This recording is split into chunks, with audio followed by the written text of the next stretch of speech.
تو آپ گھوڑے سے نیچے اترے. جب نیچے اترے تو دو زانوں کے بیٹھے. عبداللہ ابن مبارک احادیث کا علم رکھنے والا، قرآن کا علم رکھنے والا، تاریخ کا علم رکھنے والا، جب اس نوجوان کے سامنے دو زانوں کے بیٹھے تو عرض کیا آپ نے تو علم کشید کر لیا ہے، آپ نے جوہر بنا لیا ہے، آپ نے حقیقت علم حاصل کر لیا ہے، تو انصحنی کچھ مجھے نصیحت تو کرو. کہا آپ اتنے بڑے عالم، یہ دستار دیکھو، یہ گفتار دیکھو، یہ معیار دیکھو، یہ نشست و برخاست دیکھو، یہ عالمانہ وقار دیکھو، میں آپ کو کیسے نصیحت کر سکتا ہوں؟ کہا باللہ علیک ان تنصحنی، میں آپ کو خدا کی قسم دیتا ہوں کہ آپ مجھے نصیحت کریں. تو انہوں نے کیا نصیحت کی؟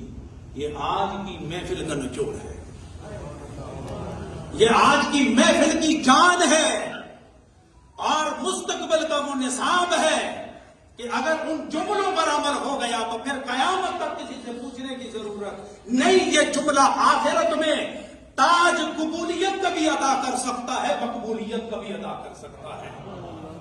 کہا عبداللہ ابن مبارک مجھ سے نصیحت چاہتے ہیں نا؟ ہاں ہاں آپ سے نصیحت چاہتا ہوں. کہا پھر میں اتنی بات کرنا چاہوں گا. کیا؟ میں اگر علم اللہ کے لیے پڑھا ہے نا تو پھر مخلوق سے اجر کی توقع مت رکھنا. اگر علم اللہ کے لیے پڑھا ہے تو پھر مخلوق سے اجر کی توقع مت رکھنا، اور اگر علم مخلوق کے لیے پڑھا ہے تو پھر اللہ سے اس کی اجر کی توقع مت رکھنا.